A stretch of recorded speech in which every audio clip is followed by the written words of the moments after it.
Eleanor Sinclair had everything money could buy: a mansion in Boston, servants at her beck and call, and a future as the heiress to one of America's greatest railroad fortunes. But Eleanor craved the one thing her wealthy upbringing couldn't provide: freedom from the gilded cage of high society. Before we jump back in, tell us where you're tuning in from. And if this story touches you, make sure you're subscribed, because tomorrow I've saved something extra special for you. So she did the unthinkable. With nothing but a small satchel of belongings and her mother's locket hidden beneath her plain cotton dress, Eleanor stepped off the train in the dusty town of Willow Creek, Colorado, her identity buried beneath the name Ellie Smith and her soft hands soon to be calloused by honest work. What she never anticipated was Jackson Hayes, the brooding owner of the Silverhorn Ranch, who saw right through her clumsy attempts at farm work, but not through her carefully crafted lies. As their worlds collided, Eleanor found herself caught between the life she was born into and the life she was building with her own two hands. A life that suddenly included falling for a man who would despise her if he knew the truth.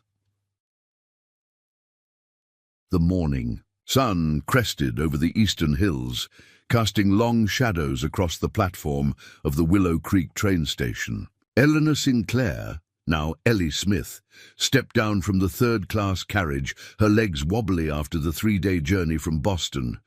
The smell of coal smoke and dust filled her nostrils, so different from the perfumed parlors of her father's estate. "Last stop, Willow Creek," the conductor called, tipping his hat as he helped an elderly woman down the steps behind her. Eleanor clutched her small leather satchel tighter and surveyed the town spread before her. A single dirt road lined with wooden storefronts, a church, steeple rising in the distance, mountains looming beyond. Nothing like the sprawling metropolis she'd left behind.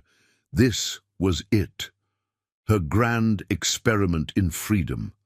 Her escape. At 23 years old, Eleanor had grown weary of the endless parade of suitors her father, William Sinclair, had paraded before her, each one more interested in the Sinclair railroad fortune than in Eleanor herself. The final straw had come when her father announced her engagement to Gregory Thornton, the son of his business partner, without even consulting her. "It's decided, Eleanor," her father had declared over breakfast 3 weeks ago, not even looking up from his newspaper.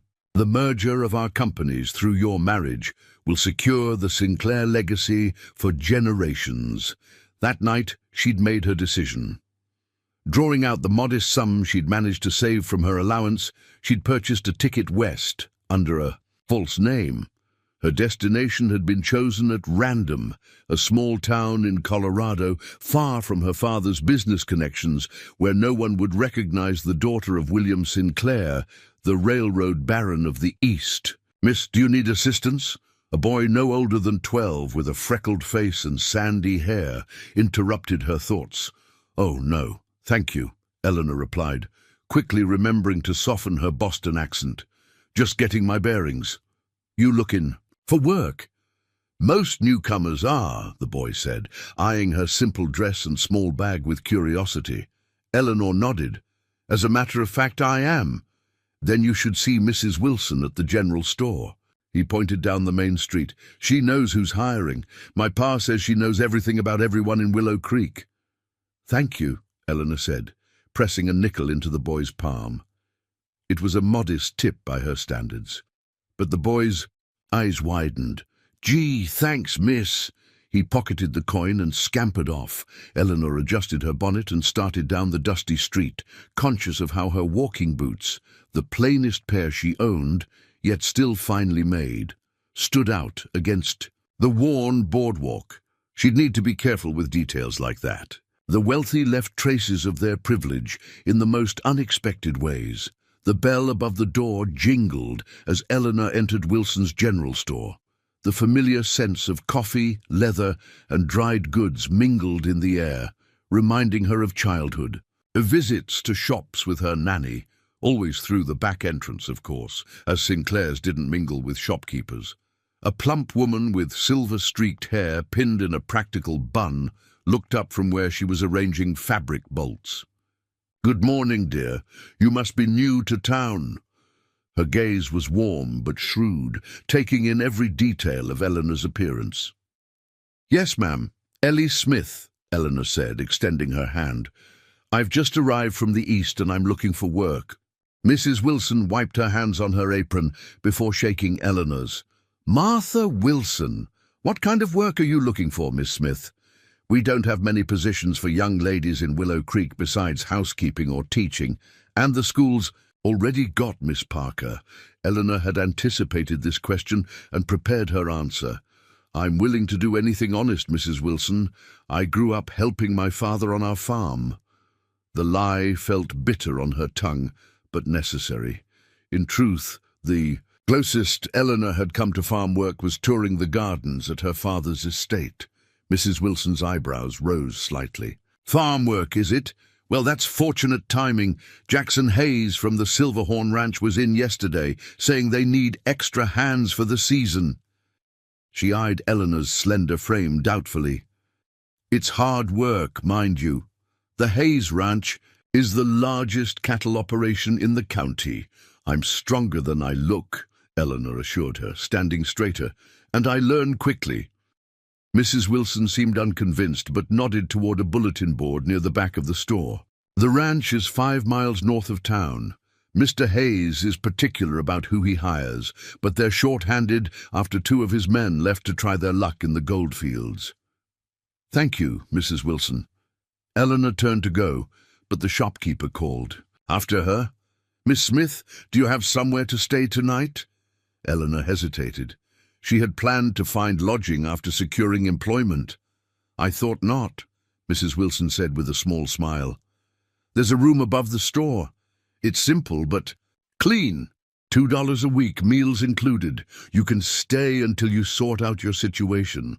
The kindness in the woman's voice almost undid Eleanor. In Boston, people were cordial but rarely genuinely kind, especially to strangers. "That's very generous, Mrs. Wilson. I accept gratefully." After settling into the small but tidy room, Eleanor ventured back out. If she was to convince anyone she belonged here, she needed to familiarize herself with the town. More importantly, she needed to learn about the Silverhorn Ranch and its owner before presenting herself for employment. The Silver Dollar Saloon seemed the likeliest place for information. Eleanor had never entered such an establishment. It would have been scandalous for a Sinclair daughter, but Ellie Smith had no such constraints. She pushed through the batwing doors, blinking as her eyes adjusted to the dim interior. The midday crowd was sparse. A few men playing cards, a bartender polishing glasses, and an older man sweeping the floor. Conversation paused briefly as heads turned toward her, then resumed with heightened interest. Eleanor approached the bar, trying to project confidence. "Excuse me, sir. I'd like some information about the Silverhorn Ranch." The bartender, a man with an impressive mustache and kind eyes, set down his cloth. "The Silverhorn? You got business with Jackson Hayes?"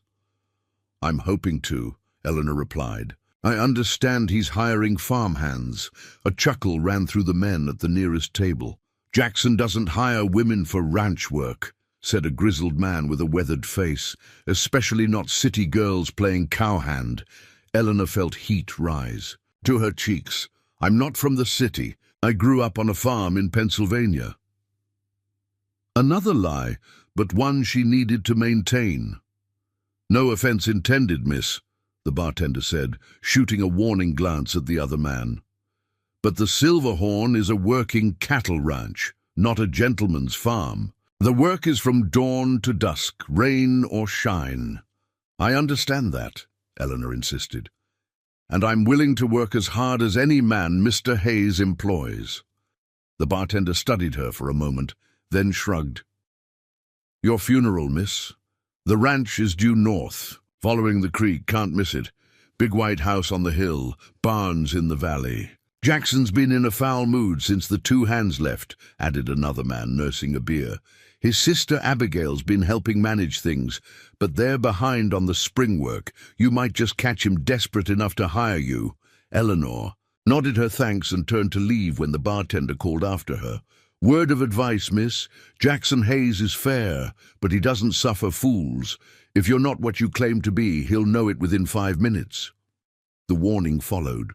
Eleanor, as she left the saloon, she'd been raised to manage household staff, make conversation with dignitaries, and navigate complex social hierarchies. But actual labor, the closest she'd come was arranging flowers from the garden or helping her lady's maid select her outfits. She needed to learn, and quickly. Returning to Mrs. Wilson's store, Eleanor purchased a book on animal husbandry and basic farming techniques with some of her precious savings.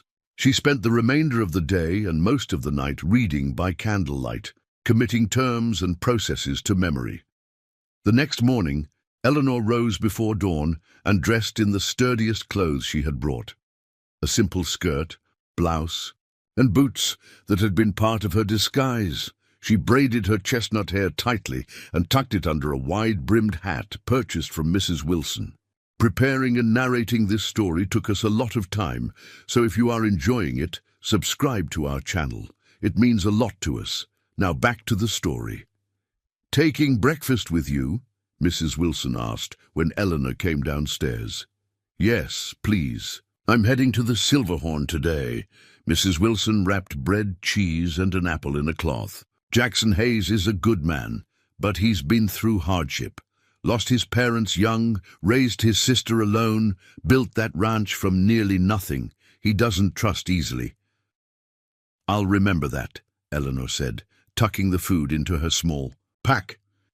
The walk to the Silverhorn Ranch took nearly 2 hours. As the bartender had said, it was impossible to miss. A sprawling operation nestled in a verdant valley with a stately white farmhouse overlooking pastures and corrals filled with cattle and horses. Even to Eleanor's untrained eye, it was impressive. Her confidence wavered as she approached the main house. What did she know of ranch work, of early mornings and calloused hands, of a life where dinner wasn't served on fine china by uniformed staff? "Can I help you?" A female voice interrupted her thoughts. Eleanor turned to see a young woman about her age, approaching from the direction of the stables. She had dark blonde hair pulled back in a practical ponytail and wore men's trousers and a work shirt, something Eleanor found scandalous and enviable all at once. "I'm looking for Mr. Hayes," Eleanor replied. "I heard he's hiring." The woman looked her up and down, making no attempt to hide her skepticism. "You heard wrong. We need experienced hands, not—" She gestured vaguely at Eleanor's appearance. Eleanor straightened her spine, channeling the posture her finishing school instructors had drilled into her. "I may not look it, but I'm a hard worker. I grew up on a farm in Pennsylvania." "Did you now?" The woman crossed her arms. "What kind of farm?" "Mixed farming," Eleanor said, recalling her reading. "Crops and some livestock." "What crops?" "Wheat, primarily, and corn." Eleanor held the woman's gaze, praying her answer sounded authentic. After a long moment, the woman's expression softened slightly. "I'm Abigail Hayes. Jackson's my brother." She jerked her head toward the barn. "He's in there, but fair warning, he's in no mood for charity cases. I'm not looking for charity, Miss Hayes, just honest work." Abigail's lips quivered in what might have been the beginning of a smile. "We'll see about that." Eleanor followed her toward the large barn, heart pounding in her chest. Through the wide doors, she could see a man working with a chestnut mare in the center aisle. His back was to them, broad-shouldered, clad in a work shirt with the sleeves rolled up to reveal tanned, muscular forearms. "Jackson," Abigail called. "Someone here to see you." The man turned, and Eleanor felt her breath catch. Jackson Hayes was younger than she'd expected, perhaps 30, with a strong jawline shadowed by stubble and eyes the color of a stormy sky. Those eyes narrowed as they took in Eleanor's appearance. "We don't need household help," he said abruptly, turning back to the horse. "I'm not here for household work," Eleanor replied, stepping forward. "I'm here about the farmhand position." That got his attention. Jackson turned fully toward her, handing the horse's lead rope to Abigail. He approached Eleanor, his gaze intense and assessing. "Is this some kind of joke?" he asked, looking between her and his sister. "No, sir," Eleanor said firmly. "My name is Ellie Smith. I have experience with farm work, and I'm willing to learn whatever I don't already know." Jackson crossed his arms, mirroring his sister's earlier posture. "Farm work like what?" "Animal husbandry, planting, harvesting," Eleanor recited, grateful for her night of studying. "I'm not afraid of hard work, Mr. Hayes." "Have you ever mucked out a stall, Miss Smith? Helped birth a calf? Mended fences in freezing rain?" Eleanor swallowed hard. "Not exactly those things, no. But I'm a fast learner." A muscle ticked in Jackson's jaw. "This isn't finishing school, Miss Smith. People get hurt here if they don't know what they're doing. I need hands who can pull their weight from day one." "Give me a chance to prove myself," Eleanor insisted, desperation creeping into her voice. If she couldn't secure this position, her options in Willow Creek were limited. "1 week.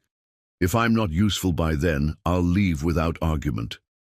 Jackson studied her for a long moment, his expression unreadable. Finally, he turned to Abigail. "What do you think?" Abigail shrugged. "We're short-handed, and she did walk all the way from town." Another moment of silence stretched between them before Jackson nodded curtly. "1 week, Miss Smith. You'll bunk in the cabin by the cookhouse with Rosa, our cook. Workday starts at 5. Abigail will show you the ropes." He turned away, clearly considering the matter settled. "Thank you, Mr. Hayes," Eleanor said to him. "You won't regret it." Jackson glanced over his shoulder, his expression skeptical. "We'll see about that." As Abigail led her toward the cookhouse, Eleanor felt a mixture of triumph and terror. She had secured a position, yes, but now she actually had to perform work she knew nothing about, and she had to do it under the watchful eye of Jackson Hayes, a man who clearly suffered no pretense. "Hope you're as tough as you think you are," Abigail said as they crossed the yard. "My brother's fair, but he has no patience for people who can't keep up." "I'll keep up," Eleanor promised, though she had no idea how. Abigail paused, turning to face her fully. "There's something odd about you, Ellie Smith. You don't talk like any farm girl I've ever met." Eleanor's heart skipped a beat. "I had a good education." Abigail didn't look convinced. "Well, whatever your story is, it's your business. But if you hurt my brother or this ranch, you'll answer me." "Understood." The threat was clear, and Eleanor nodded. "Perfectly." What had she gotten herself into? As they continued toward the cookhouse where she would meet Rosa and settle into her new accommodations, Eleanor found herself wondering if she'd made a terrible mistake. She knew nothing of this life, these people, this work. But looking back at the main house, with Jackson Hayes now visible on the porch watching them cross the yard, she felt something unexpected, a thrill of challenge, of possibility. For the first time in her life, Eleanor Sinclair would be judged not for her family name or fortune, but for what she could accomplish with her own 2 hands. It was terrifying. It was exhilarating. It was only the beginning. The cabin Eleanor would share with Rosa was small but tidy, with 2 narrow beds, a pot-bellied stove, and a rough-hewn table beneath the single window. Rosa Martinez, the ranch cook, was a middle-aged woman with laugh lines around her eyes and a no-nonsense demeanor that reminded Eleanor of her childhood nanny. "So you're the city girl playing cowhand," Rosa said, eyeing Eleanor as she set down her satchel. "Jackson must be desperate." "I'm not playing at anything," Eleanor replied, keeping her voice level despite her fatigue from the long walk. "And I'm not from the city. I grew up on a farm in Pennsylvania." Rosa's dark eyes narrowed skeptically. "Your hands say otherwise." She gestured to Eleanor's palms, which despite her best efforts still bore the softness of privilege. But it doesn't matter. We all have our stories.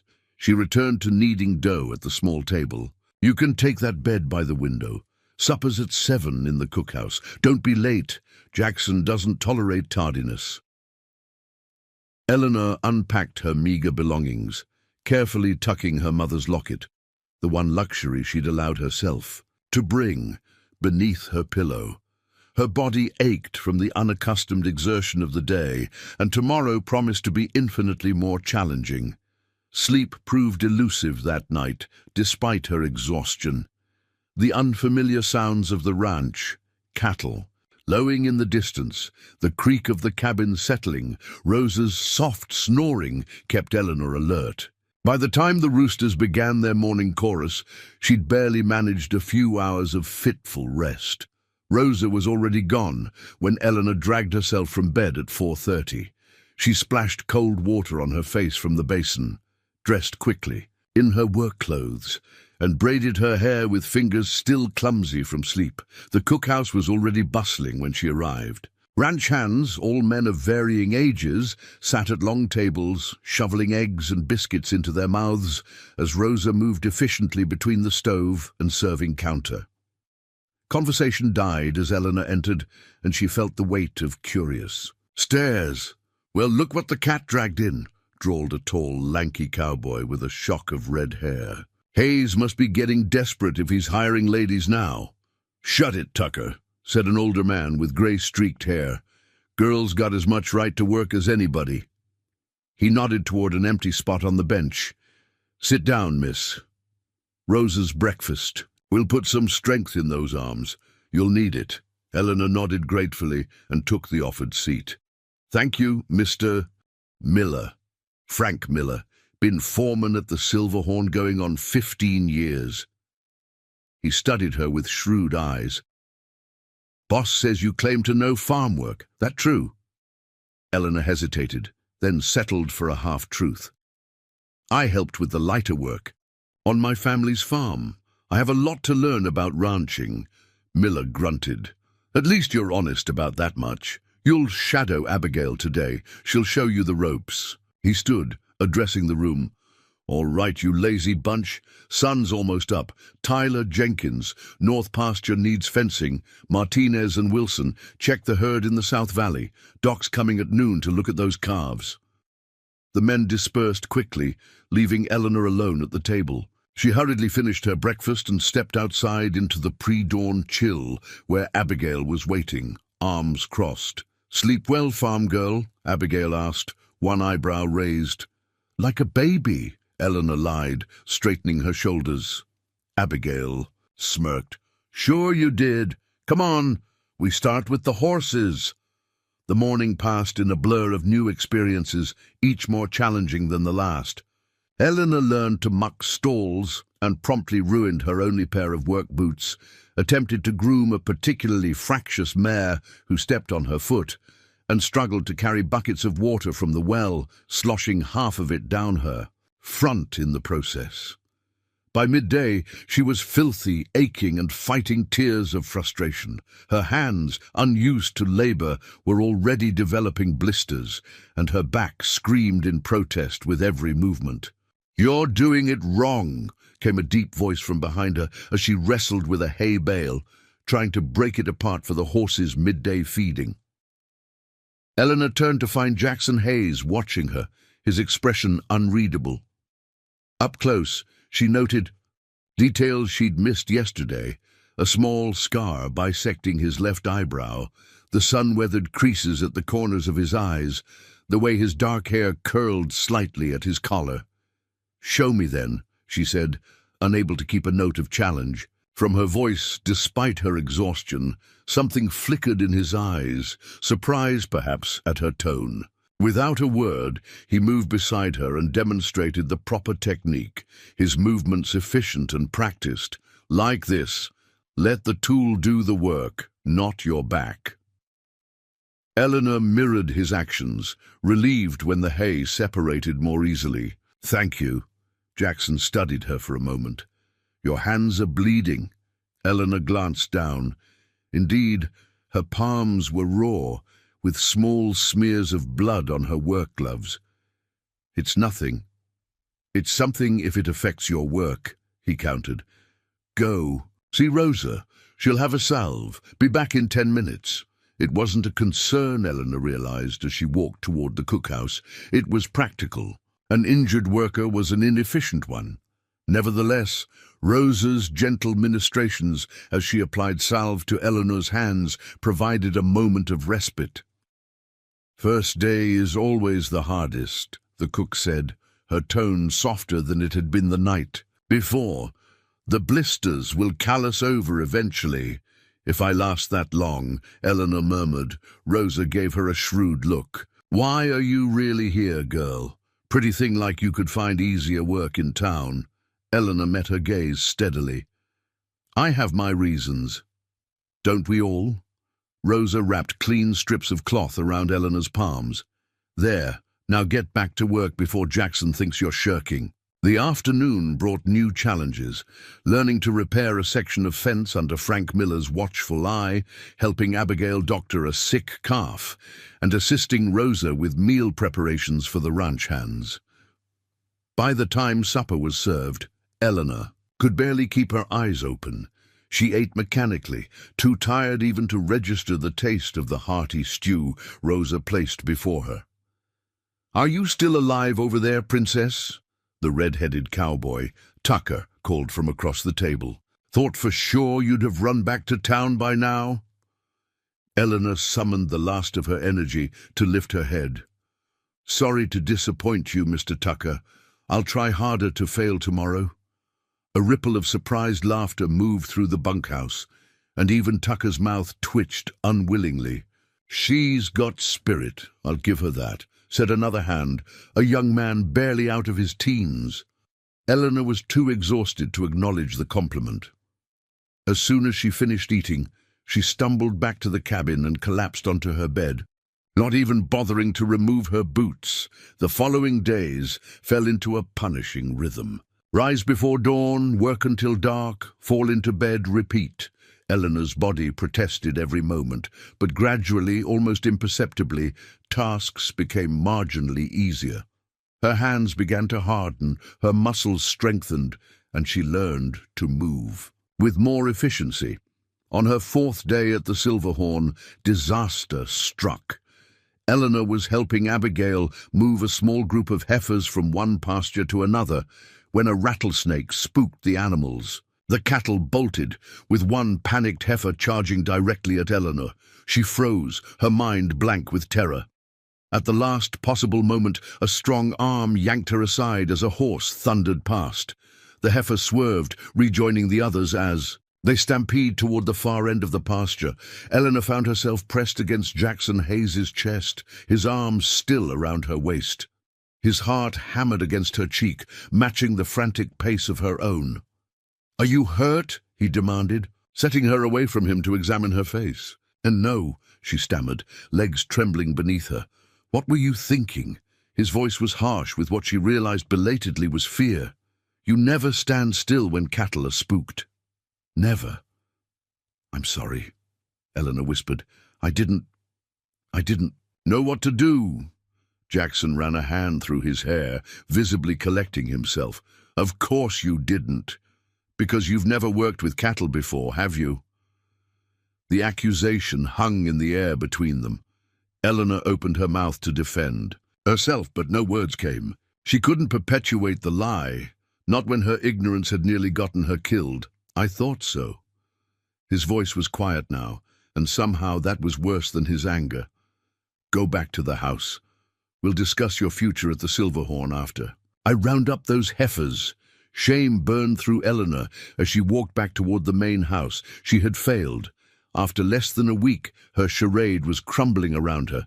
To her surprise, she found Abigail waiting on the porch, a medical kit beside her. "Jackson sent word you might need looking after," Abigail explained, gesturing for Eleanor to sit beside her. "He tends to bark when he's worried." "He has every right to be angry," Eleanor said, sinking gratefully onto the porch step. "I could have caused serious trouble." Abigail examined a scrape on Eleanor's arm, cleaning it with gentle efficiency. Everybody makes mistakes when they're learning. The question is whether you learn from them. Eleanor looked at her in surprise. You're not going to tell me I don't belong here? Would it matter if I did? Abigail applied a bandage to the scrape. You're stubborn enough to stay anyway, I suspect. Despite everything, Eleanor found herself smiling slightly. Perhaps. Abigail studied her for a long moment. You know, for someone who claims to have grown up on a farm, you sure do approach everything like it's the first time you've seen it. Eleanor's smile faded. I suppose I wasn't very convincing. No, Abigail agreed. Bluntly, you weren't. So why don't you tell me who you really are, Ellie Smith, if that's even your name? The moment stretched between them, fraught with possibility. Eleanor could continue the lie, or she could trust someone with at least part of the truth. My name is Ellie, she said finally, but I didn't grow up on a farm. I came west to start over. Running from something? Abigail's eyes were kind but perceptive. Someone, Eleanor admitted. My father arranged a marriage for me, to a man I couldn't bear to be tied to. Abigail nodded slowly. That, at least, has the ring of truth to it. She closed the medical kit with a decisive snap. Look, I don't care where you came from, but if you're going to stay here, you need to be honest about what you don't know before someone gets hurt. Your brother will send me away, Eleanor said quietly. Maybe, maybe not. Abigail stood. Jackson's fair, and we still need help. She offered Eleanor a hand up. Come on. I'll teach you how to properly approach cattle so you don't get yourself killed next time. By the time Jackson returned several hours later, Eleanor had received an intensive education in livestock behavior from Abigail. Her pride was still bruised, but at least she felt marginally more prepared. She was helping Rosa prepare supper when Jackson appeared in the cookhouse doorway, his expression grim. Miss Smith. A word. Eleanor wiped her hands on a towel and followed him outside, bracing herself for dismissal. They walked in silence to a small rise overlooking the ranch, where Jackson finally turned to face her. Abigail tells me she's been giving you proper training this afternoon, he began. Yes, sir. She also tells me you admitted to having no farm experience. Eleanor met his gaze steadily. That's correct. I lied about my background, and I apologize. It was wrong of me to misrepresent myself. Jackson studied her, his grey eyes, inscrutable in the fading light. Why did you do it? Because I needed work, and because I wanted... Eleanor hesitated. I wanted to prove I could do something real, something that mattered. So this is some kind of adventure for you? Slumming, with the working folk before you returned to whatever comfortable life you left behind? The accusation stung, partly because it contained a grain of truth. No, she said firmly, I'm not going back. Ever. Something in her tone must have convinced him, because Jackson's expression softened marginally. Abigail seems to think you're worth keeping on despite your deception. Hope flickered in Eleanor's chest. And what do you think, Mr. Hayes? I think you're the most stubborn, impractical woman I've ever met. His mouth twitched. But I admire your determination. God knows we need the help, and you've worked harder than I expected, given your background. Does that mean I can stay? Jackson sighed, rubbing the back of his neck. Conditional on you being honest about your limitations and learning the proper way to do things. No more pretending you know things you don't. Relief flooded through Eleanor. Thank you, I promise I won't let you down. See that you don't. His tone was gruff, but Eleanor caught a glimmer of something almost like respect in his eyes. Now get back to helping Rosa before she comes after both of us with a rolling pin. As she hurried back to the cookhouse, Eleanor felt lighter than she had in days, despite her aching muscles and scratched hands. She had been given a second chance, and she wouldn't waste it. That night, after supper, she found herself lingering on the porch of her cabin, watching as stars appeared in the darkening sky. The vast openness of the ranch, so different from the confines of Boston society, felt like freedom. "Beautiful, isn't it?" Jackson's voice startled her. He stood a few feet away, his figure silhouetted against the last glow of sunset. "Yes," Eleanor agreed softly. "I never saw stars like this back home. Too many lights." Jackson moved closer, leaning against the porch railing. "Where is home, exactly? Since we're being honest now." Eleanor hesitated. "East," she said vaguely. "A place where my life was planned out for me since birth, and you didn't like the plan? I didn't like being a chess piece in someone else's game." The bitterness in her voice surprised even her. Jackson was quiet for a moment. "My father used to say we're all playing a game. The trick is figuring out whether you're a player or a piece. And which are you, Mr. Hayes?" He glanced at her, his expression thoughtful. "Out here I make my own rules." He straightened, preparing to leave. "Get some rest, Miss Smith. Tomorrow I'm going to teach you to ride properly. Can't have my farmhands walking everywhere." As he walked away, Eleanor called after him, "Jackson?" He paused, turning back, and she smiled. "Thank you for the second chance." He nodded once, then continued toward the main house, his stride long and confident in the gathering darkness. Eleanor remained on the porch, contemplating the unexpected turn her life had taken. 1 week ago, she had been Eleanor Sinclair, railroad, heiress and society darling. Now she was Ellie Smith, ranch hand, and what? Not quite a friend, not quite accepted, but no longer completely an outsider. For the first time since arriving at the Silverhorn, she allowed herself to acknowledge the flutter in her chest whenever Jackson Hayes was near. It was foolish of course. He was her employer, and she was living a lie. Even if he had begun to accept her as a worker, there could never be anything more between them. Besides, what would a man like Jackson Hayes want with a woman who couldn't even face a charging heifer without freezing in terror? No, Eleanor reminded herself firmly. She hadn't come west for romance. She had come for freedom, for the chance to define herself on her own terms.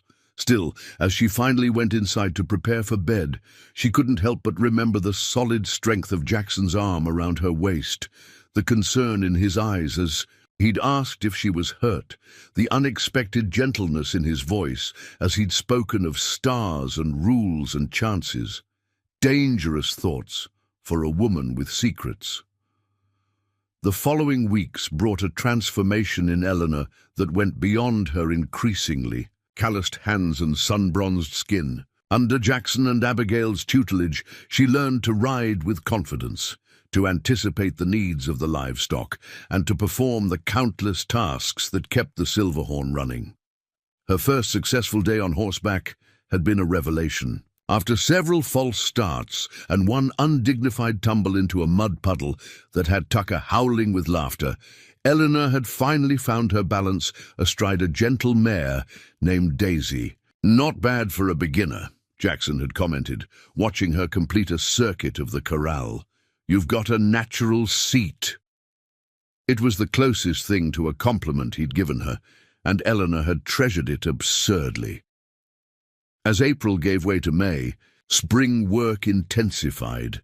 The days grew longer, filled with cattle drives to summer pastures, repairs to fences and buildings damaged by winter weather, and preparation for the upcoming calving season. Eleanor threw herself into every task, determined to earn her place. "You're catching on quicker than I expected," Frank Miller told her one evening as they returned from mending a section of fence in the north pasture. "Most greenhorns take twice." "As long to get half as good," Eleanor smiled, warmed by the foreman's grudging approval. "I have good teachers." "That you do," Miller agreed, adjusting his hat against the setting sun.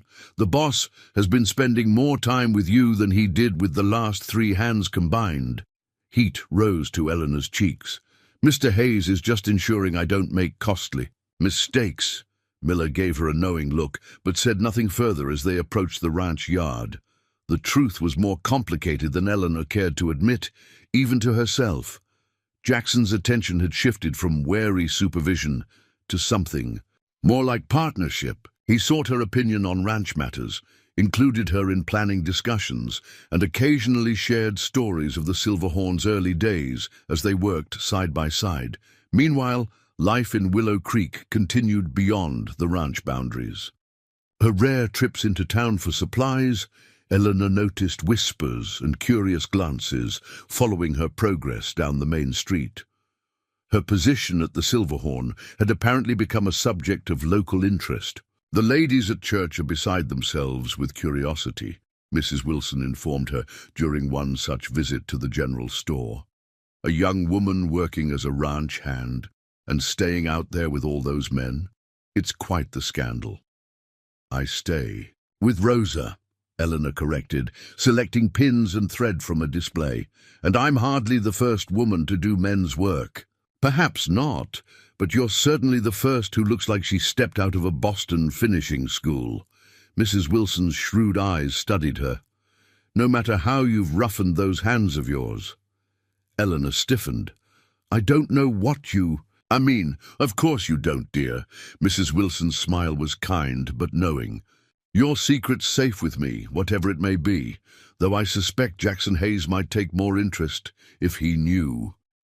"There's nothing for Mr. Hayes to know," Eleanor insisted, gathering her purchases.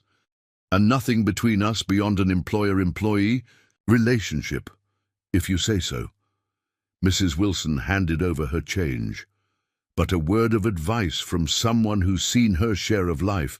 Secrets have a way of surfacing at the most inconvenient times."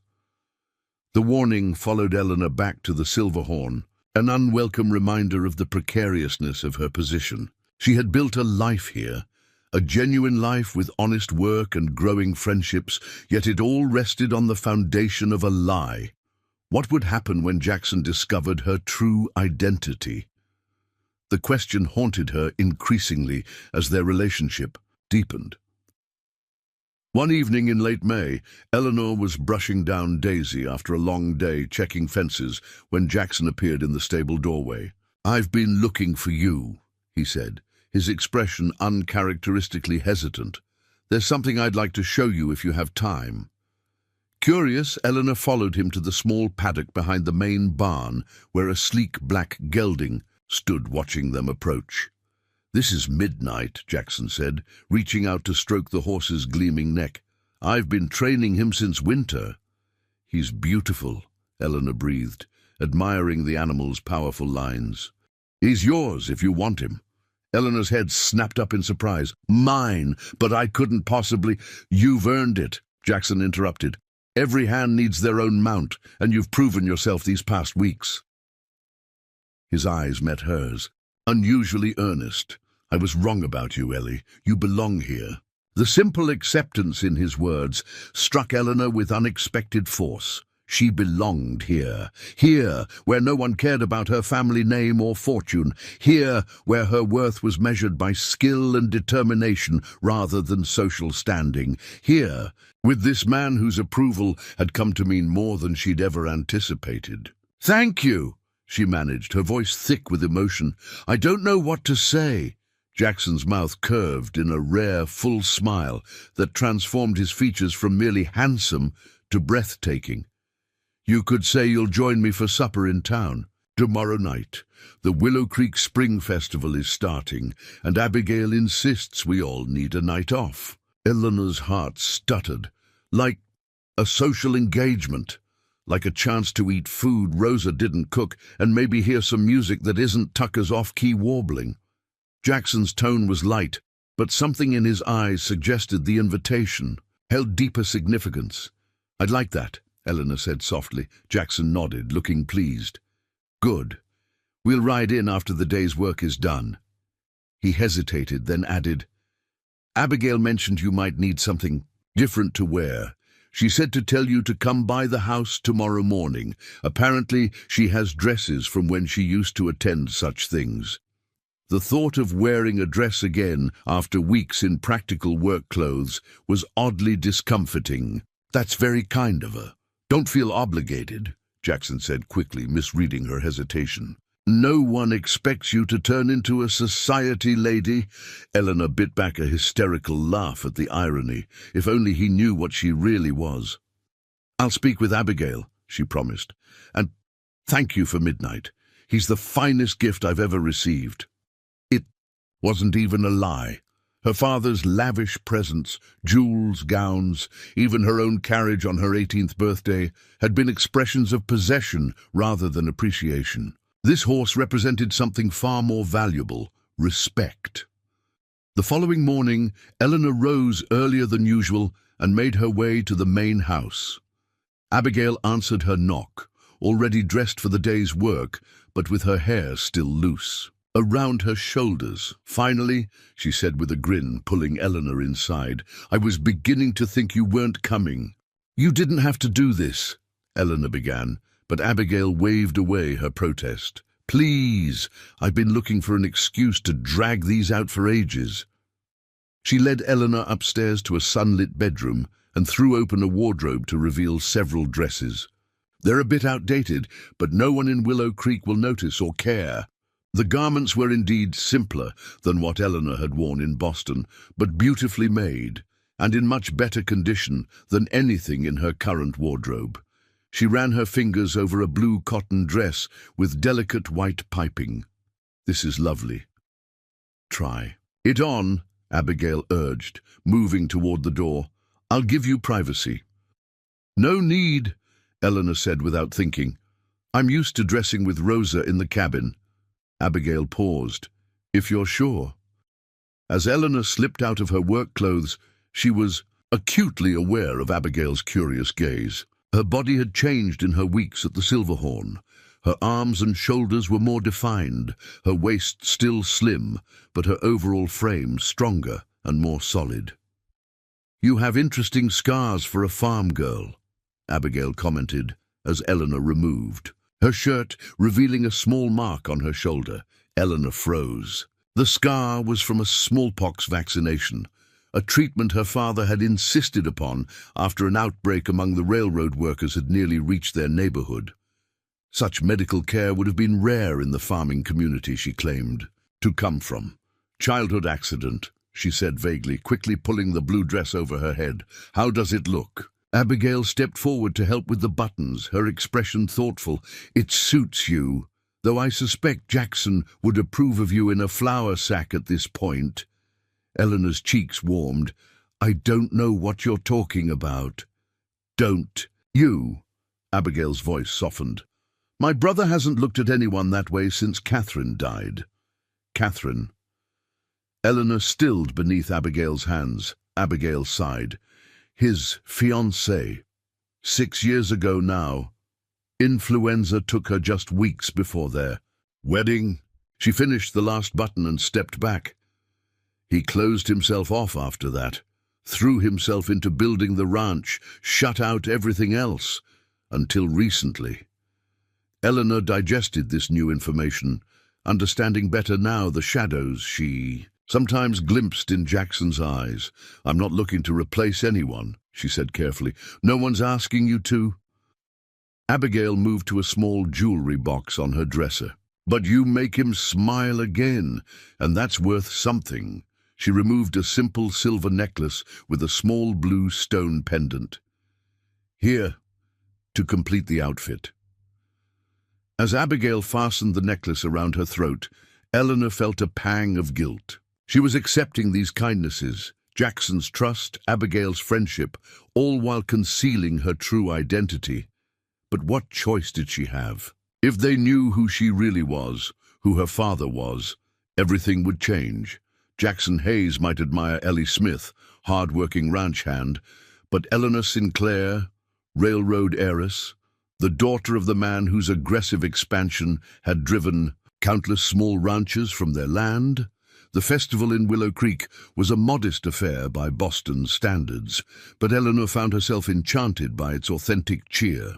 Lanterns hung from trees in the town square, tables groaned with homemade dishes, and a small band played lively tunes as couples danced on a wooden platform erected for the occasion. Jackson had been quiet on the ride into town, casting occasional glances her way that made Eleanor's pulse quicken. Now, as they moved through the crowd, his hand rested lightly at the small of her back, a gesture both protective and possessive that drew curious looks from the townspeople. "Everyone's staring," Eleanor murmured as they collected plates of food. "From the communal tables. You can hardly blame them," Jackson replied, his eyes warm as they took in her appearance. "You clean up pretty well for a ranch hand." "As do you," she returned, admiring how his usual work clothes had been replaced by a clean shirt and vest that emphasized his broad shoulders. His dark hair was neatly combed, and he'd shaved for the occasion, revealing the strong line of his jaw.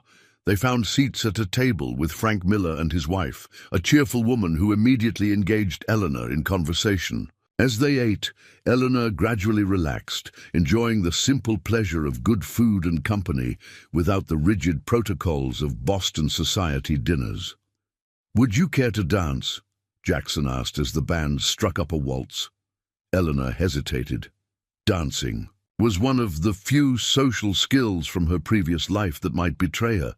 A true farm girl would be unlikely to know the formal steps.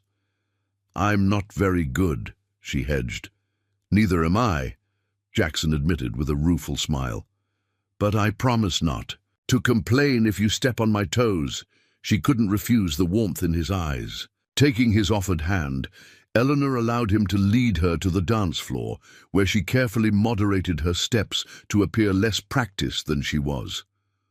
Jackson's hand was warm at her waist, his other gently holding hers as they moved among the other couples. For all his claims to the contrary, he danced well, guiding her with the same quiet confidence he displayed in all things. "You're full of surprises, Ellie Smith," he murmured as they turned. "Every time I think I have you figured out, you show me something new." Eleanor's stomach tightened with apprehension. "What do you mean?" "You carry yourself differently tonight, almost like—" He trailed off, his gaze searching her face. "Like what?" she prompted, heart racing. Before he could answer, the music ended, and they were interrupted by the arrival of Mrs. Wilson, beaming at them both. "What a lovely couple you make," the shopkeeper said, her eyes twinkling. "Jackson, you won't. Mind if I steal Miss Smith for a moment, will you? The ladies have been dying to meet her properly." Before either could protest, Eleanor found herself whisked away to a group of women who immediately enfolded her in a flurry of questions and observations about life at the Silverhorn.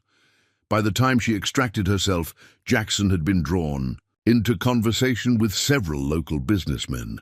The remainder of the evening passed pleasantly, but swiftly, with little opportunity for private conversation. As they prepared to return to the ranch, however, Jackson suggested a detour. "The view from Miller's Ridge is worth seeing on a night like this," he said, nodding toward the full moon that had risen over the town. "If you're not too tired." Eleanor agreed readily, curious and a little nervous about what he might have to say away from prying eyes and ears. The ridge overlooked the valley where Willow Creek nestled, its buildings now mere pinpricks of light in the darkness. Above, stars blanketed the sky in dazzling profusion, while the moon cast the landscape in silver. "It's beautiful," Eleanor breathed as they dismounted. "Yes," Jackson agreed, though when she turned, she found him looking not at the view, but at her. He stepped closer, his expression intent. "Ellie, there's something I need to ask you." Eleanor's pulse quickened. "Yes? Who are you? Really?" The question struck her like a physical blow. "What do you mean? I'm Ellie Smith. You know that." Jackson shook his head slowly. "No, I don't think I do." He gestured to her hands. "Those were never a farm girl's hands. Not originally. Your speech, your manners, even the way you sometimes catch yourself like you're stopping from saying something that would give you away." His voice remained gentle, but his eyes were piercing. "I've been patient, hoping you'd trust me enough to tell me the truth. But I need to know who I'm—" He paused, seemingly searching for the right word. who I'm going to care for. Eleanor felt the ground shifting beneath her feet. This was the moment she had both dreaded and, in some secret corner of her heart, longed for. The chance to be honest, to be known, but the risk was enormous. Once spoken, the truth could never be reclaimed. She began, then faltered, torn between fear and the desperate desire to unburden herself. Jackson waited, his expression open and expectant in the moonlight. "My name is Eleanor," she said finally, her voice barely above a whisper. Eleanor. Sinclair. Recognition flickered in Jackson's eyes, and Eleanor's heart sank. Of course he would know the name. Everyone in the West knew the Sinclair Railroad Empire. William Sinclair's daughter? He asked, his voice carefully neutral. The railroad magnate? Eleanor nodded miserably. "I ran away. My father arranged a marriage for me to the son of his business partner. A merger of fortunes, essentially. I couldn't bear it. So you came west." Jackson's tone gave nothing away. "And ended up at my ranch by chance?" "Complete chance," Eleanor confirmed quickly. "I chose Willow Creek randomly. I had no idea whose ranch I was applying to work at." Jackson was silent for a long moment, his face unreadable in the moonlight. Finally he spoke. "Why maintain the deception for so long? Why not tell me who you were once you knew you could trust me?" The hurt beneath the question was unmistakable, and Eleanor felt shame wash over her. At first, it was survival. "I needed a work, and I knew no one would hire William Sinclair's daughter as a ranch hand." She took a deep breath. "But later it was fear. Fear that you would see me differently. That I would become Eleanor Sinclair again, instead of just Ellie." "And which are you?" Jackson asked quietly. "Eleanor or Ellie?" "Both." "Neither." She shook her head in frustration. "I don't know anymore. The person I was in Boston feels like a stranger now. But Ellie Smith was built on lies." Jackson stepped closer, close enough that she could feel the warmth radiating from his body. "The woman who works from dawn to dusk without complaint, who's earned the respect of every hand on the Silverhorn, who treats everyone from Rosa to the lowest ranch hand with dignity, that woman isn't a lie." Hope fluttered in Eleanor's chest. "You're not angry?" "I'm processing," Jackson admitted. "The daughter of William Sinclair mucking out stalls on my ranch is a lot to take in." A hint of his usual wry smile appeared. "Though it explains why you screamed the first time you saw a mouse in the barn." Despite everything, Eleanor found herself laughing shakily. "I maintain that was a perfectly reasonable response to a creature launching itself at my face." Jackson's smile widened but quickly faded. "Does your father know where you are?" "No," Eleanor said firmly, "and he can't find out. Jackson, you don't understand what he's like. If he discovered where I am, he would drag me back to Boston and in that marriage by force, if necessary." As she spoke, a distant memory surfaced. Jackson's earlier conversation with the businessman in town, their serious expressions as they spoke in low voices. A cold feeling settled in her stomach. "What is it?" Jackson asked, noting her sudden change in expression. "Those men you were speaking with at the festival," Eleanor said slowly. "What were you discussing?" Jackson's hesitation told her everything. Before he even spoke, "There are rumors that Sinclair Railways is planning to extend a line through this valley. The businessmen in town are divided. Some see opportunity, others—" He trailed off. "Others see the destruction my father's railways have bought elsewhere," Eleanor finished for him. "The small ranches forced to sell, the towns that resisted disappearing from maps." "Yes." Jackson's honesty was unflinching. "Your father's methods are well known." The full implications hit Eleanor like a thunderbolt. "That's why you were so interested in who I really am. You thought I might be here on my father's behalf, spying." The flicker in Jackson's eyes confirmed her suspicion, and pain lanced through her. "Can you blame me for wondering?" he asked quietly. "The coincidence seemed too perfect when I heard the rumors." And now? Eleanor challenged, anger mingling with her hurt. Do you still think I'm my father's puppet? Jackson reached for her hand, his touch gentle but firm. I think you're the most stubbornly independent woman I've ever met. No one's puppet. His fingers tightened around hers.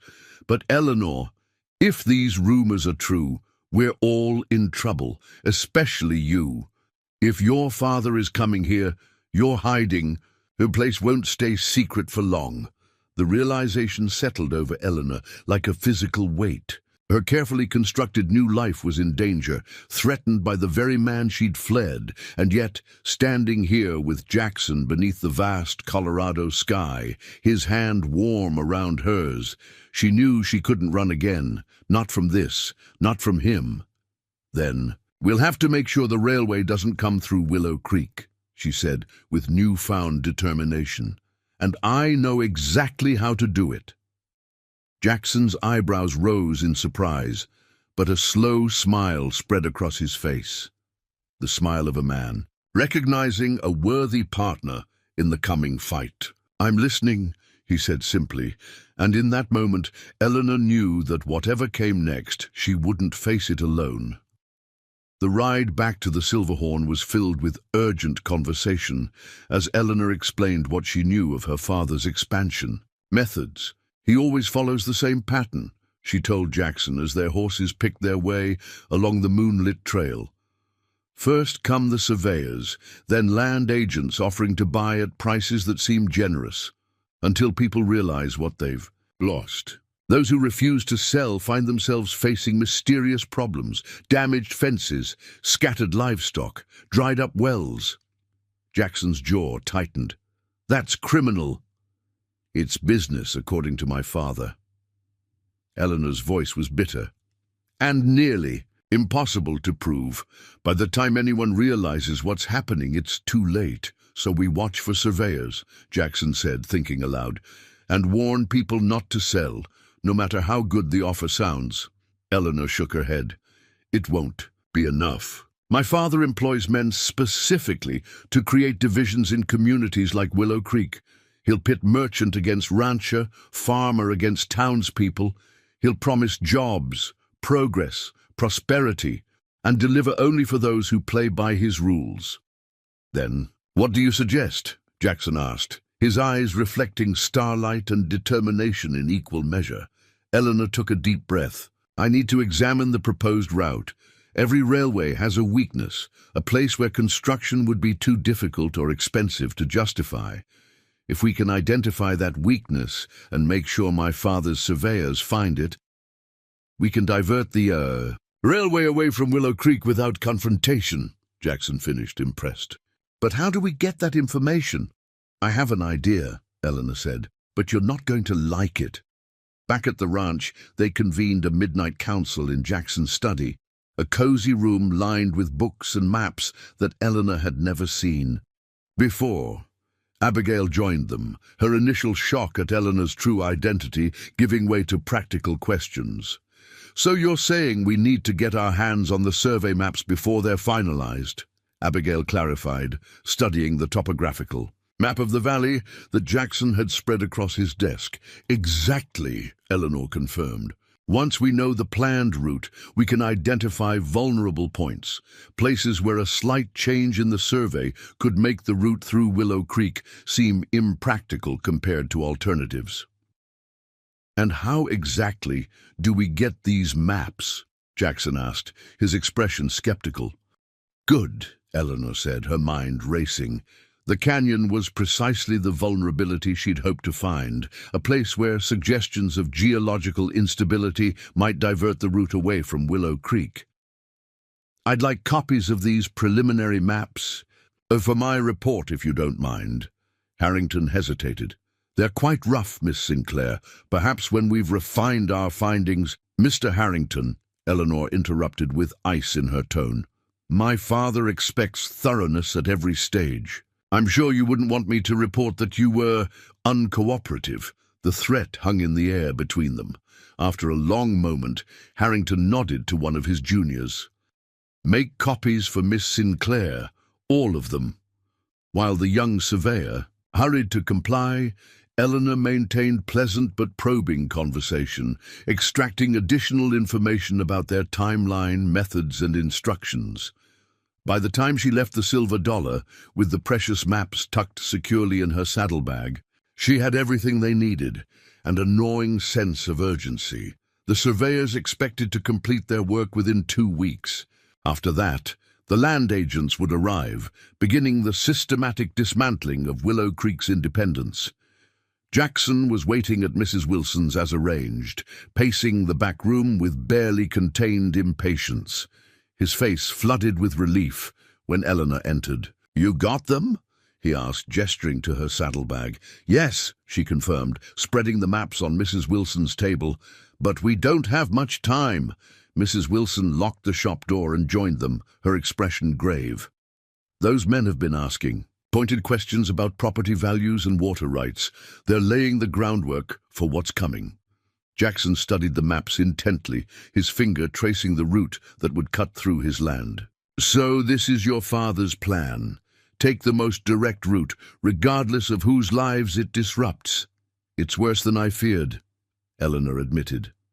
"The route cuts through not just the Silverhorn, but also crosses Miller's Creek, where most of the smaller ranchers water their cattle. Without access to that water, they'd be forced to sell," Jackson finished grimly. "Clever. But the canyon here," Eleanor pointed to the narrow passage she'd questioned Harrington about, "that's our opportunity. If we can convince the survey team that it's geologically unstable, they'd have to recommend an alternate route," Mrs. Wilson concluded, catching on quickly. "But how do we do that?" "We need evidence," Eleanor said. "Geological reports, historical, accounts of instability, real or invented." "Abigail's grandfather kept journals about the valley," Jackson recalled. "He mentioned a significant rock slide in that area back in the 1830s. If we could find those records, and I can speak with the tribal elders on the reservation," Mrs. Wilson added. "They have oral histories going back generations. If there was instability there, they'd know." Eleanor felt a surge of hope. "We need to work quickly. The survey will be complete in 2 weeks, and after that," she broke off as the shop door rattled, followed by an authoritative knock. Mrs. Wilson moved to answer it, then turned back with alarm in her eyes. "It's Mayor Phillips," she whispered. "With Mr. Harrington from the survey team." Jackson pulled Eleanor toward the back room. "They must have followed you. Go out the back way and head for the ranch. I'll distract them." "But no arguments," Jackson said firmly. "If they realize who you are and why you really wanted those maps, everything falls apart." Eleanor nodded reluctantly and slipped into the storeroom as Mrs. Wilson unbolted the front door. Through the crack in the door, she could see the shopkeeper, greeting the visitors with convincing surprise. "Mayor Phillips, what brings you so late?" "Mrs. Wilson," the mayor replied, his voice oily with false bonhomie. "This gentleman is from Sinclair Railways. He's looking for a young woman who may have visited your shop today." "I've had several customers," Mrs. Wilson replied vaguely. "Young and old." "This would be a well-spoken lady," Harrington clarified. "Elegant. She claimed to be William Sinclair's daughter." Eleanor's blood ran cold at the suspicion in his voice. She had thought her performance convincing, but clearly something had raised Harrington's doubts. "Ah," Mrs. Wilson said with perfectly feigned comprehension. "You must mean the young lady who stopped by earlier. She mentioned something about railroads, but I assumed she was just passing through." "Was she alone?" Harrington pressed. Before Mrs. Wilson could answer, Jackson stepped into view from where he'd been examining goods on a shelf. "Evening, Mayor. Harrington, is it? I'm Jackson Hayes. I believe we crossed paths at the Silver Dollar earlier." The casual way he inserted himself into the conversation suggested he'd merely been shopping when they arrived, not waiting for a clandestine meeting. "Mr. Hayes," the mayor acknowledged, surprise evident in his tone. "I wasn't aware you were acquainted with our visitors." "Just making introductions around town," Jackson replied easily. Willow Creek should put its best foot forward when progress comes calling, wouldn't you say? The calculated ambiguity of his response, neither endorsing nor opposing the railway, caught the mayor off guard. Yes, well, Mr. Harrington was just asking about a young woman who visited earlier. Perhaps you noticed her at the saloon. Can't say that I did, Jackson lied smoothly. I was discussing cattle prices with Jenkins most of the afternoon. He turned to Harrington. Something amiss with the lady in question? Harrington's expression was guarded. Just a matter of verification. She claimed a connection to our employer that seems questionable. Well, you know how people can be around these parts, Jackson said with a dismissive chuckle, always looking to seem more important than they are. If I hear anything, I'll be sure to let you know. The easy confidence of Jackson's manner seemed to reassure Harrington, who nodded reluctantly. Thank you. We're staying at the hotel if you recall anything helpful. After the men departed, Jackson waited a full 5 minutes before signaling Eleanor that it was safe to emerge. They're suspicious, he said without preamble. Someone must have questioned your story. Or my father sent instructions that mentioned nothing about his daughter being in the field, Eleanor suggested. Either way, my cover is compromised. Which means we need to move fast, Jackson concluded. Get those maps to Abigail tonight. I'll stay in town and see what else I can learn about their plans. As they prepared to go their separate ways, Jackson caught Eleanor's arm, his expression intense. Be careful riding back alone. If Harrington has men watching the roads, I'll take the creek trail, she assured him. No one will see me. Jackson nodded, but didn't release her arm. Instead, in a swift motion that took her by surprise, he pulled her close and pressed his lips to hers. The kiss was brief but electric, conveying everything they hadn't yet put into words. For luck, he murmured as he drew back, his eyes holding hers. Eleanor touched her fingers to her lips, momentarily speechless. I'll see you back at the ranch, she finally managed, her voice unsteady. As she slipped out the back of Mrs. Wilson's shop and made her way to where midnight waited, Eleanor's mind raced with the dual challenges before her. Stopping her father's railway and protecting her newfound happiness with Jackson. For the first time in her life, she was fighting for something that truly mattered, and she was determined not to lose. Eleanor urged midnight through the shadowy forest, following the narrow creek trail back to the Silverhorn. The path was treacherous in the darkness, roots and rocks threatening to catch the horse's hooves with every step, but she couldn't risk taking the main road. Not with Harrington's suspicions aroused, the precious maps rustled in her saddlebag with each of Midnight's careful strides. If she could get them to Abigail, they might still have a chance to divert the railway. But the encounter at Mrs. Wilson's shop had changed everything. Their timeline had just shrunk dramatically. A branch snapped somewhere to her left, and Eleanor reined in sharply, heart pounding. Had she been followed after all? She held her breath, straining to hear over the gentle burble of the creek and the soft nickering of her nervous horse. Nothing, just the normal sounds of the forest at night. She urged Midnight forward again, unable to shake the feeling of being watched. The kiss Jackson had given her, impulsive, electric, kept returning to her thoughts, a bright spark amid growing shadows. What would happen when this was over? If they succeeded in stopping the railway, would she stay at the Silverhorn? And if they failed? Eleanor refused to consider failure. Too much was at stake, not just her own happiness, but the future of Willow Creek, the Silverhorn, and everyone who had welcomed her despite her deception. The trees thinned as she approached the ranch. Moonlight, silvering the rolling pastures. Lights still burned in the main house, despite the late hour. Abigail waiting up for news, no doubt. Eleanor directed Midnight toward the stable, planning to settle her mount before delivering the maps. As she dismounted in the stable yard, a figure emerged from the shadows of the barn. Eleanor stifled a scream, fumbling for the small knife she kept in her boot, another habit she'd acquired in her new life. "It's just me," came Rosa's reassuring voice. "Miss Abigail sent me to watch for you. There are strangers about." Eleanor's blood ran cold. "What strangers?" "Two men rode in about an hour ago," Rosa explained, helping Eleanor unsaddle Midnight. "Asked to speak with Mr. Hayes. When Miss Abigail said he was in town, they started asking questions about the hands working here, especially any new ones." The cook's dark eyes fixed meaningfully on Eleanor. "Miss Abigail kept them talking in the house while she sent me to warn you." "They're looking for me," Eleanor realized with growing dread. "Did they say who they were?" "Claimed to be from the railway," Rosa confirmed. "But they had the look of men who solve problems with their fists, not their minds. Not surveyors, then.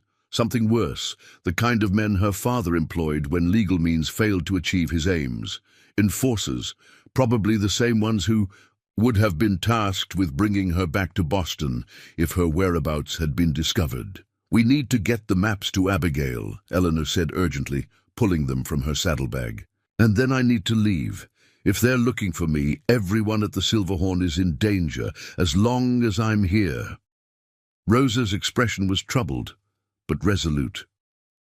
"Miss Abigail said you should come to the back door of the kitchen. She'll meet you there after the men leave." They settled Midnight quickly, then made their way toward the main house, keeping to the shadows.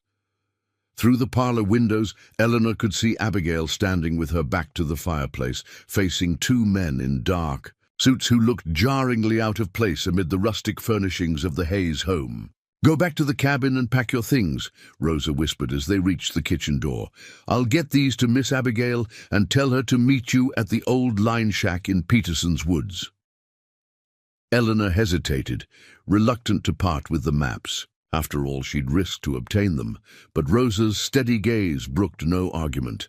"Go," the cook insisted. "Those men won't stay much longer, and you need to be gone before they start searching the property." With a nod, Eleanor pressed the maps into Rosa's capable hands and melted back into the darkness, making her way swiftly to the cabin she shared with the cook. Her few possessions took only moments to gather. A spare shirt, her mother's locket, the book on animal husbandry that now seemed to belong to another lifetime. As she was checking that the small amount of money she had left was secure in her boot, the cabin door burst open. Eleanor whirled to find one of the men from the main house filling the doorway, his expression triumphant. "Well, well," he drawled, his Boston accent incongruous in the rustic setting. "If it isn't the runaway heiress herself. Your father's been most concerned about your welfare, Miss Sinclair." Eleanor backed away, her gaze darting to the window behind her. "My father's concern begins and ends with his business interests, Mr. Campbell," the man supplied with a mocking tip of his hat. "Martin Campbell at your service, and your father has authorized me to bring you home by any means necessary." "I'm not going back," Eleanor stated flatly, calculating the distance to the window and her chances of slipping past him to the door. Campbell smiled unpleasantly. "I'm afraid you don't have a choice in the matter, though I must say you've led us on quite the chase, hiding as a common laborer. Your father will be most disturbed by how far you've fallen." "The only thing that's fallen is your chance of taking me anywhere," Eleanor retorted, edging closer to the window. "I'm not the same sheltered girl who left Boston." "So I see," Campbell remarked, his gaze taking in her worn work clothes and sturdy boots. "Nevertheless, you'll be returning with us tonight. Your father is waiting in Denver, most eager for a reunion." The news that her father was so close sent a chill down Eleanor's spine. William Sinclair rarely left Boston for business that could be conducted by subordinates. That he had come to Colorado himself spoke to his determination to reclaim his wayward daughter and secure his railway through Willow Creek. "And if I refuse?" Eleanor challenged, though she knew the answer. Campbell's smile vanished. "Don't make this difficult, Miss Sinclair. There doesn't need to be unpleasantness." The implied threat hung in the air between them. Eleanor remembered all too well her father's methods for dealing with opposition. If Campbell was here to collect her, His partner was likely ensuring the Hayes family's cooperation through similar intimidation. A sudden commotion outside drew Campbell's attention momentarily. Shouts from the direction of the main house followed by the sound of breaking glass. It was all the distraction Eleanor needed.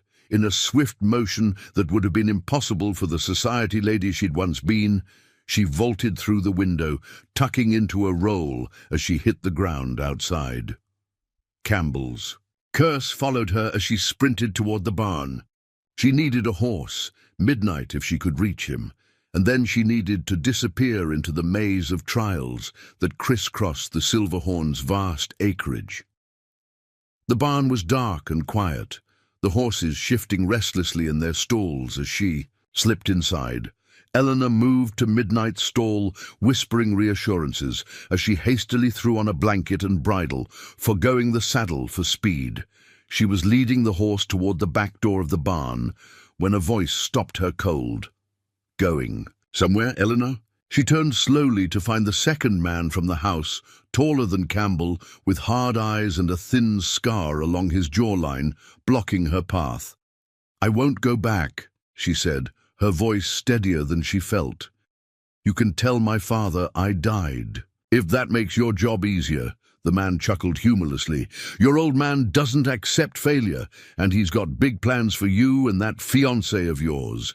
"Gregory Thornton is not my fiancé," Eleanor spat, "and my father's plans mean nothing to me now."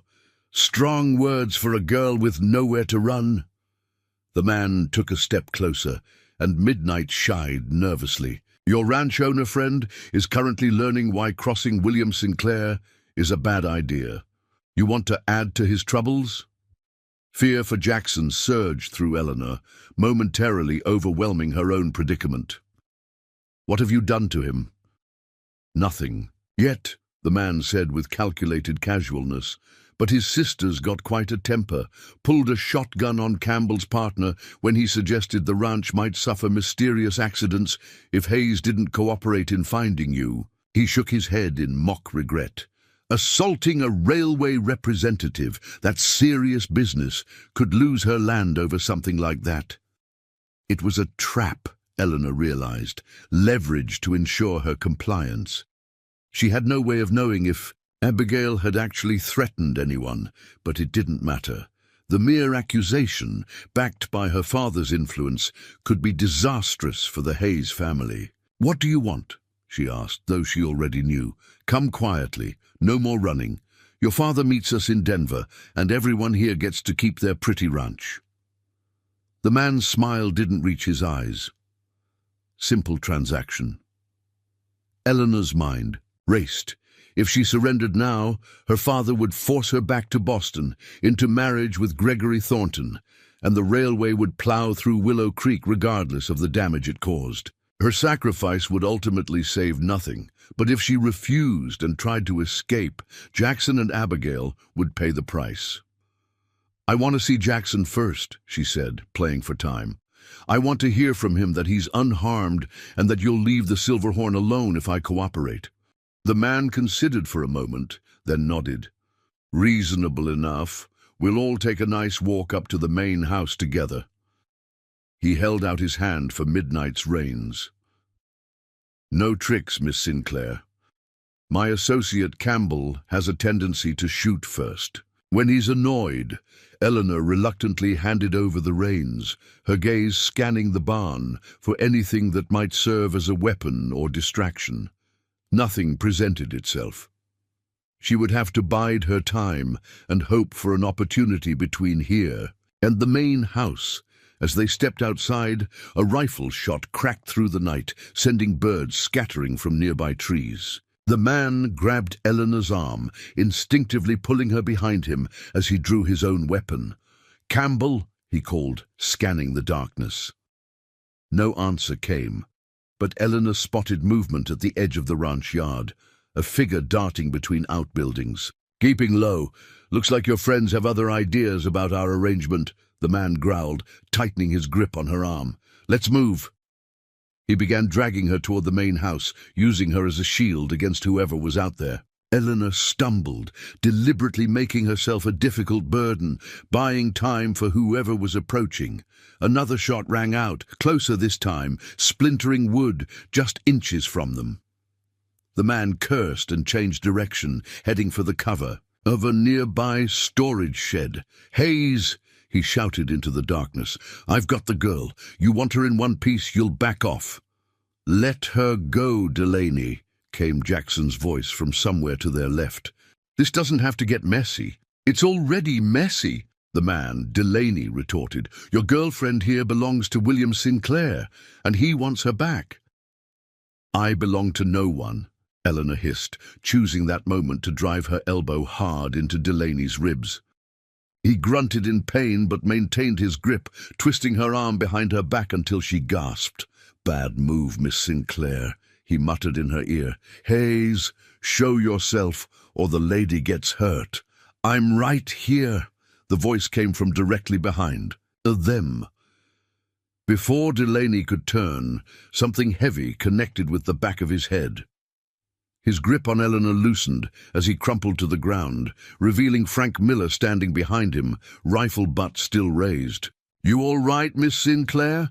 the foreman asked gruffly. "Yes," Eleanor managed, rubbing her bruised arm. "Where's Jackson and Abigail?"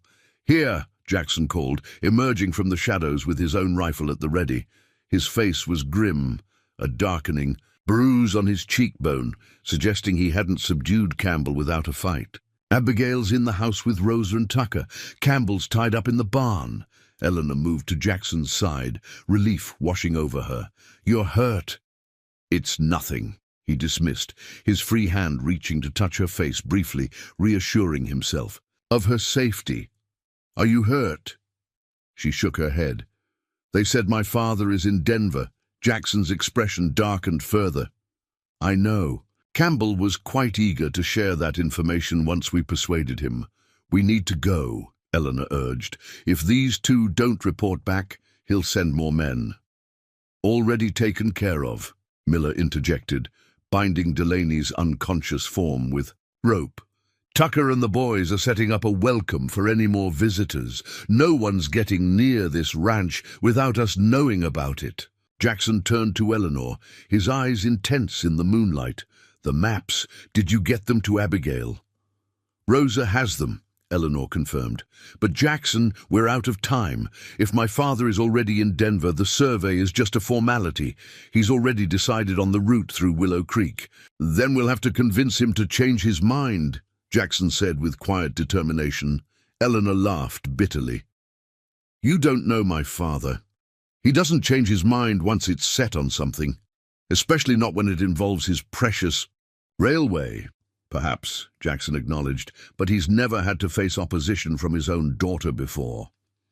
Eleanor stared at him, comprehension dawning. "You want me to confront him in Denver?" "It's our best chance," Jackson said simply. "He sent men to bring you back because you matter to his plans. That gives you leverage." "Or it makes me a prisoner again the moment I'm within his reach," Eleanor countered. "Not if we do this right." Jackson's gaze was steady, confident in a way that calmed her rising panic. "You won't be alone this time, Eleanor. I'll be with you." The declaration hung between them, weighted with everything still unspoken. Eleanor searched his face, finding no doubt there, only determination and something deeper that made her heart race.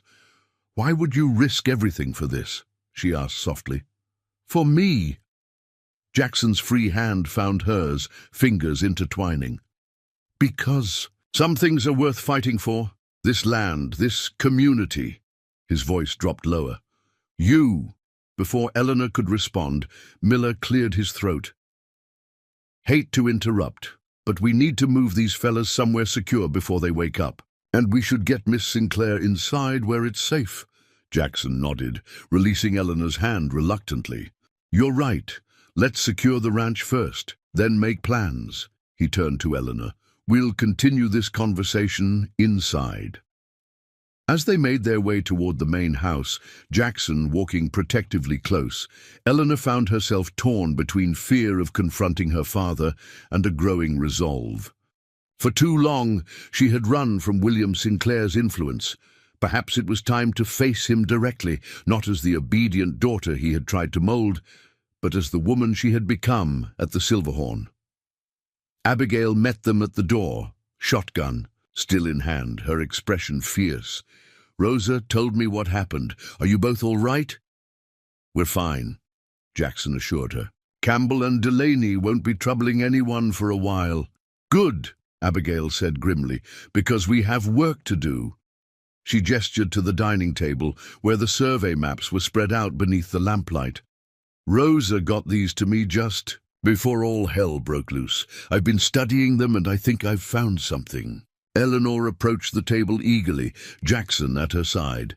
"The canyon?" she asked, recalling her conversation with Harrington. "Better," Abigail replied, tapping a section of the map just east of the canyon. "There's an underground spring network here that doesn't appear on their survey.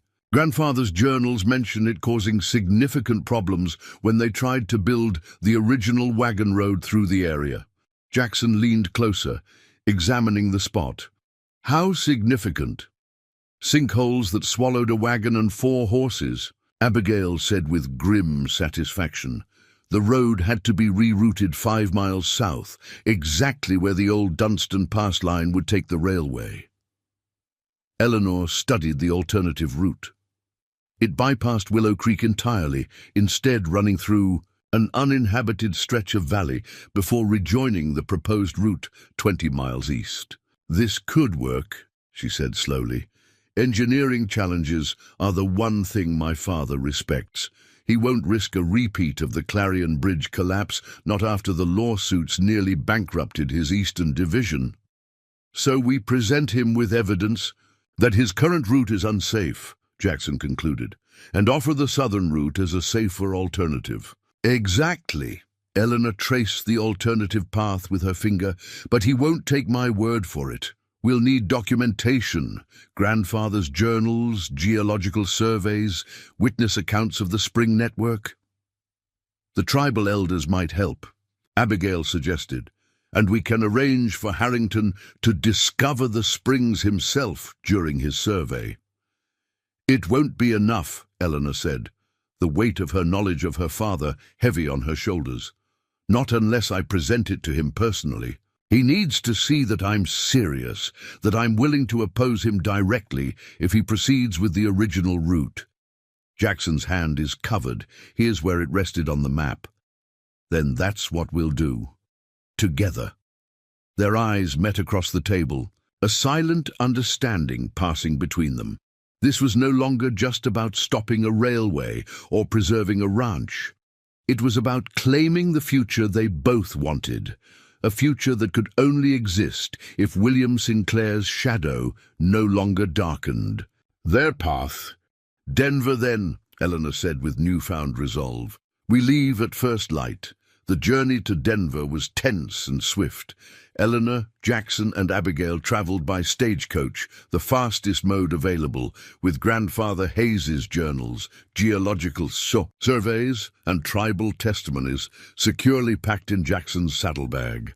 Frank Miller remained behind to oversee the ranch and ensure Campbell and Delaney stayed secure until their business was concluded. Eleanor sat beside Jackson, drawing strength from his steady presence as the landscape rushed by.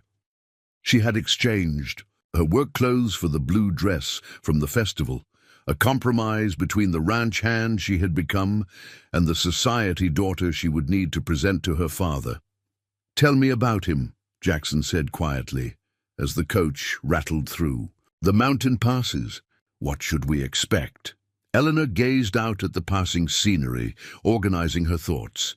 "My father values precision, efficiency, and authority above all else.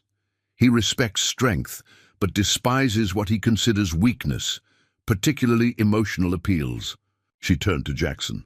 "He won't be moved by stories of disrupted lives or community hardship. Only facts, figures, and potential liability will influence his decision." "Then that's what we'll give him," Abigail said firmly, patting the satchel containing their evidence. Cold, hard facts about why his planned route is a disaster waiting to happen. Eleanor wished she shared their confidence. William Sinclair had built his empire by steamrolling opposition, seeing only opportunities where others saw obstacles. That his daughter would stand among those obstacles would enrage him beyond reason. Denver rose before them by late afternoon, a bustling city of brick and timber that showcased the prosperity her father's railways had helped create. The grandest hotel dominated the central square, its elegant facade a stark contrast to the more utilitarian structures surrounding it. "That's where he'll be staying," Eleanor said, nodding toward the hotel as their coach rolled to a stop at the station. "The Brown Palace. He never stays anywhere else in Denver." "Then that's where we're going," Jackson decided, helping Eleanor down from the coach. "We can't just walk in," she cautioned. "My father will have men watching for me, especially after Campbell and Delaney failed to report back." Jackson considered this. "We need to get word to him privately then, a message he can't ignore but won't alert his men." Eleanor thought for a moment, then smiled. "I know exactly how to do that." An hour later, dressed in clothes borrowed from a sympathetic shopkeeper who knew Jackson's family, Eleanor slipped unrecognized into the Brown Palace's elegant lobby. She approached the front desk with the confident bearing of someone who belonged there. "I need to send a message to one of your guests," she told the clerk. "William Sinclair." The young man's eyebrows rose. "Mr. Sinclair has left instructions. Not to be disturbed, miss." "I think he'll make an exception," Eleanor said, sliding a folded paper across the desk. "Please ensure this reaches him personally." The clerk hesitated, then nodded, taking the note. Eleanor retreated to a secluded corner of the lobby, heart pounding, as she waited to see if her gambit would work. The message contained just 5 words. Her mother's last words to her father before she died, something only Eleanor would know. Less than 10 minutes later, the clerk approached her. "Mr. Sinclair will see you now, miss. Suite 412. Eleanor took a deep breath and made her way to the elevator. Jackson and Abigail would be watching from across the street, ready to intervene if she didn't return or signal within the hour. This first meeting needed to be private, father and daughter settling old scores before the real negotiation began. The elevator operator let her out on the 4th floor, and Eleanor walked slowly down the carpeted hallway to Suite 412. Before she could knock, the door swung open. William Sinclair stood framed in the doorway, as imposing as she remembered. Tall and broad-shouldered despite his 60 years, with silver streaks dark hair and piercing blue eyes that had lost none of their intensity. Those eyes widened almost imperceptibly at the sight of her. "Eleanor," he said, his voice betraying no emotion. "You look different." "Hello, Father," she replied, striving for the same composure. "May I come in?" He stepped aside wordlessly, gesturing her into a lavishly appointed sitting room. Maps and papers covered a large table by the window, the coming railway always his first priority. "I assume Campbell and Delaney failed in their task," William remarked, closing the door. "Are they dead?" The casual question shocked Eleanor despite her preparation. "No, just detained." William nodded, as if this was merely a minor operational detail. "You've led us on quite a chase, daughter. 3 months of searching, considerable expense, all because you couldn't accept your duty to this family." "My duty?" Eleanor echoed, feeling the old anger rising. "You mean my sale to the Thornton family to secure your business interests?" "A merger advantageous to both families," William corrected coldly. "One that would have secured your future and the future of Sinclair Railways. Instead, you chose this theatrical rebellion." His gaze swept over her altered appearance with barely disguised distaste. "Working as a common laborer, I'm told, sleeping in servants' quarters, consorting with local ranchers. The last accusation carried a particular venom that told Eleanor more than her father had intended. He knew about Jackson. Somehow, he knew. "I chose freedom," she countered, standing her ground. "I chose to make my own way, on my own terms." Childish fantasy," William dismissed. "One that ends today. You'll return to Boston with me tomorrow. Gregory has been remarkably understanding about your adventure. The wedding will proceed as planned next month." Eleanor shook her head. "I'm not here to surrender, Father. I'm here to negotiate." William's eyebrows rose in genuine surprise. "Negotiate? You have nothing to offer, Eleanor, nothing to bargain with."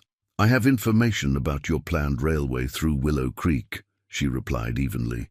"Information that could save you millions in construction costs and potential lawsuits." For the first time, she had his full attention. William gestured to a chair. "Sit. Explain." Eleanor remained standing. "Not yet.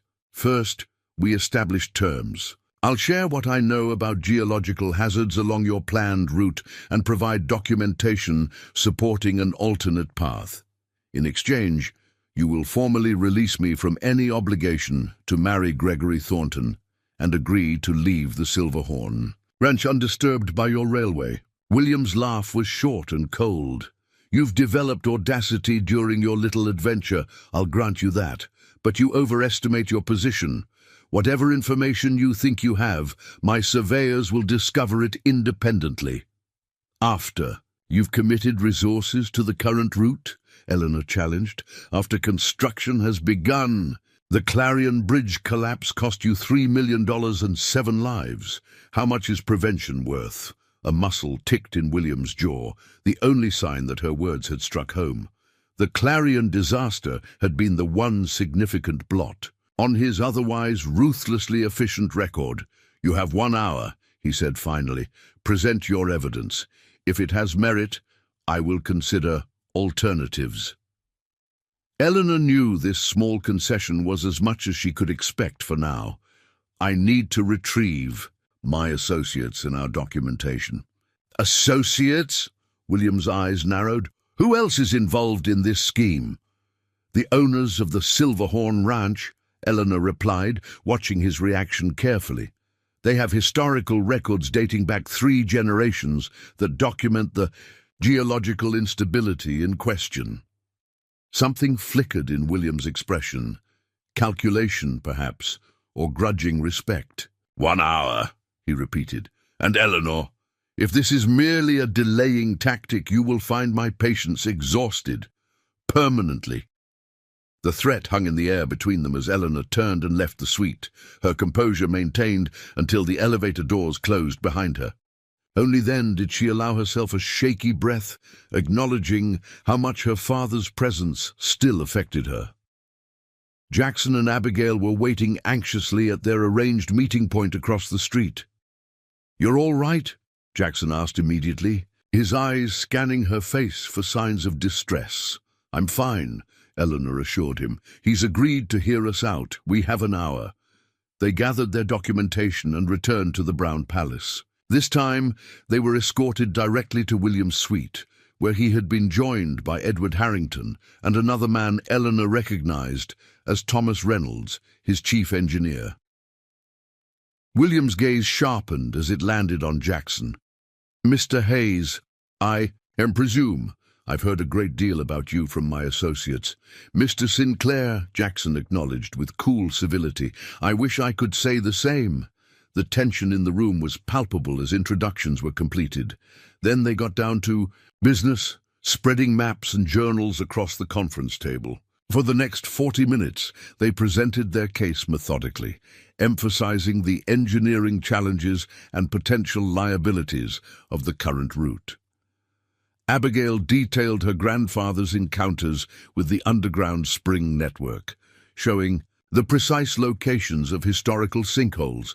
Jackson presented comparative cost analyses of the northern versus southern routes, demonstrating that while the southern path was slightly longer, its construction and maintenance costs would be substantially lower due to more stable terrain. Eleanor watched her father closely throughout the presentation. His expression gave nothing away, but she knew the signs of his interest. The slight tilt of his head, the focused attention he gave to the geological surveys. When they finished, William turned to Harrington. "You've examined the area in question." The surveyor shifted uncomfortably. "Not in detail, sir. Our preliminary work focused on the most direct route, as instructed." "A costly oversight," William observed coolly, causing the man to pale. He turned to Reynolds. "Your assessment?" The engineer had been examining the documents with professional interest. "The Hayes records appear credible.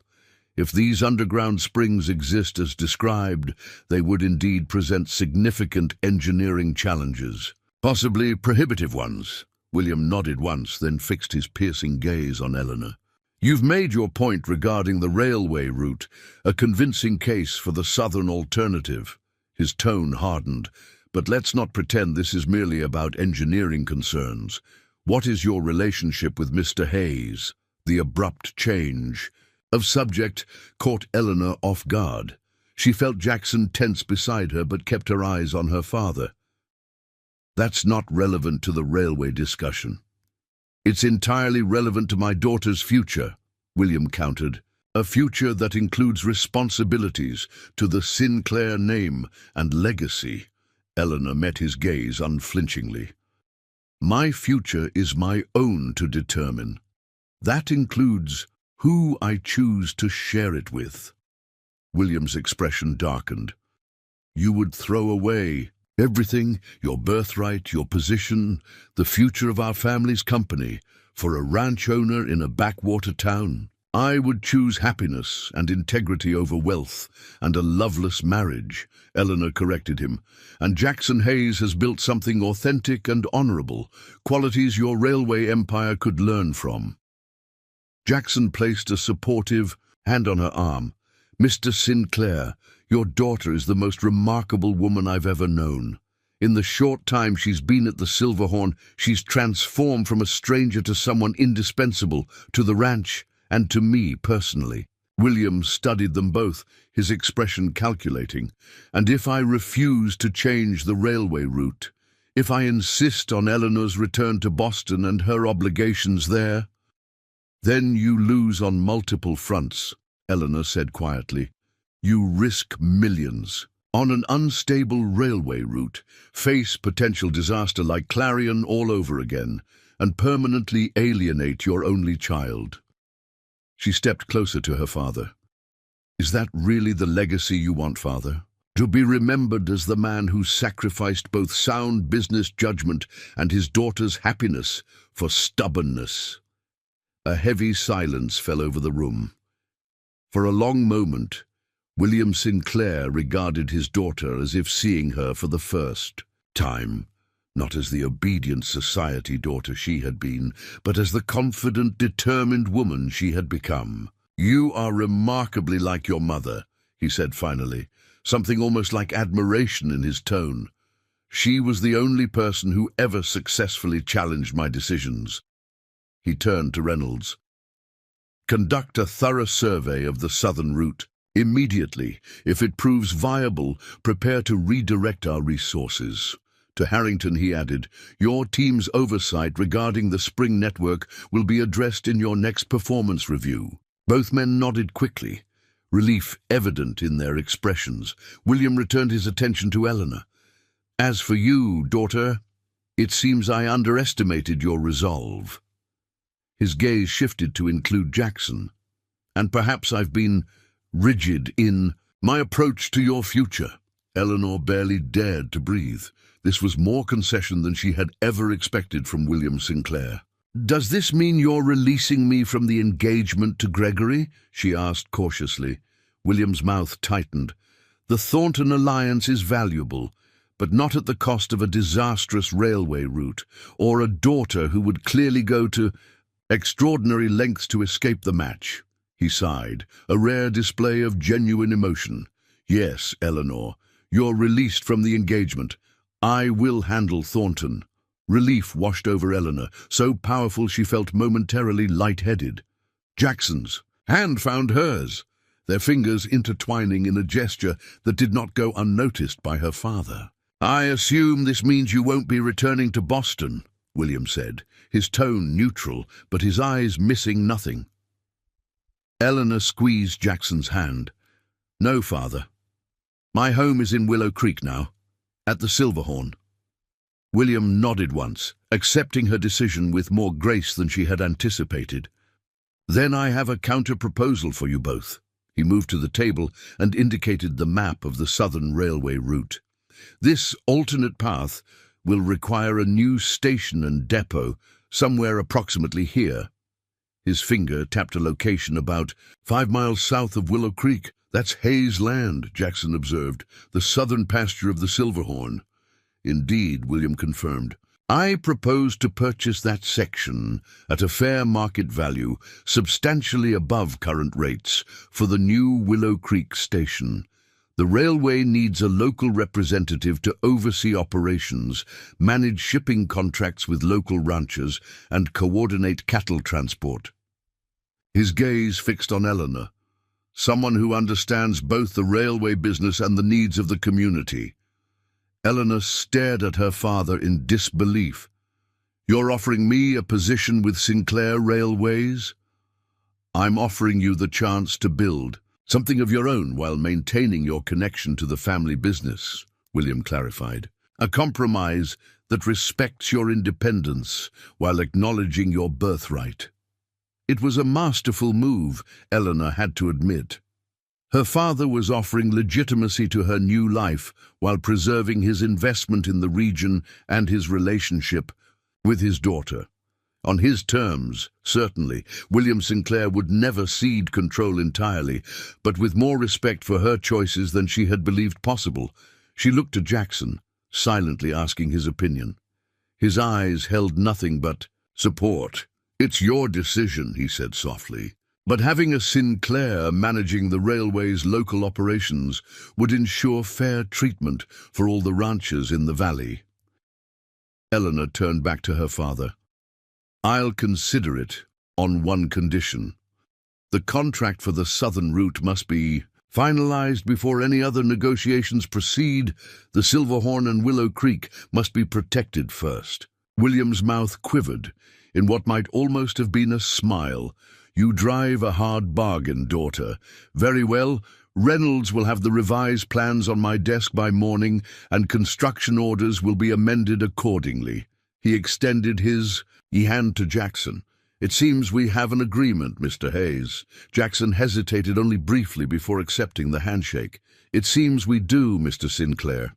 As formal business concluded and the engineers departed to begin their revised work, an awkward silence fell among the remaining three. Abigail, sensing the need for father and daughter to speak privately, excused herself to wait in the hotel lobby. When the door closed behind her, William turned to Eleanor.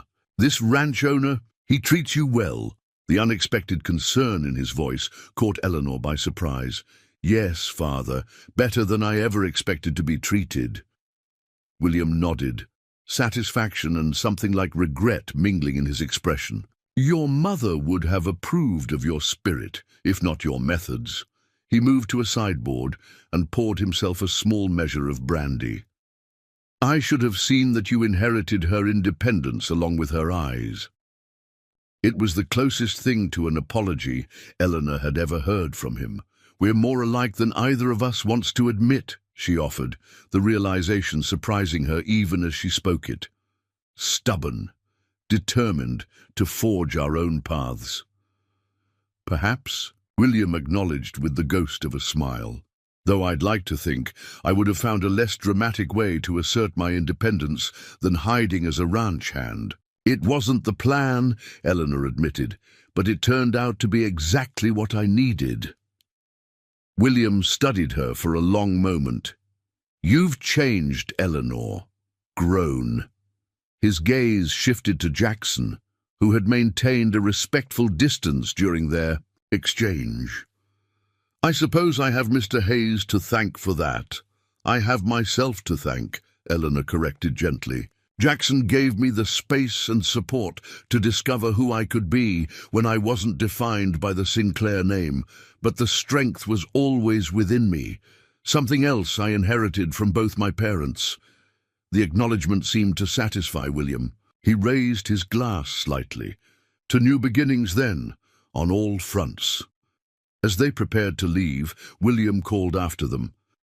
"Eleanor, I expect regular reports on the station's progress once construction begins. Weekly telegrams at minimum."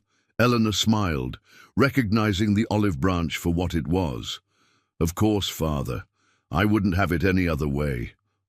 Outside the hotel, Jackson pulled her close beneath the star-filled Denver sky. "Are you all right?" he asked, searching her face. "Better than all right," Eleanor replied, the future stretching before them with newfound promise. "For the first time, I feel like I don't have to choose between who I was and who I've become. I can be both Eleanor Sinclair and Ellie Smith, the heiress and the ranch hand." Jackson smiled, tucking a strand of hair behind her ear.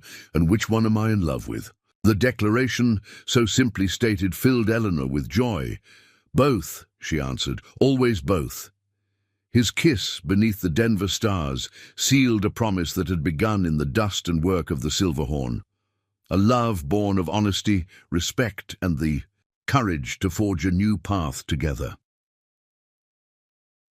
3 months later, as summer faded into autumn, Eleanor stood on the porch of the Silverhorn's main house, now her home with Jackson as husband and wife.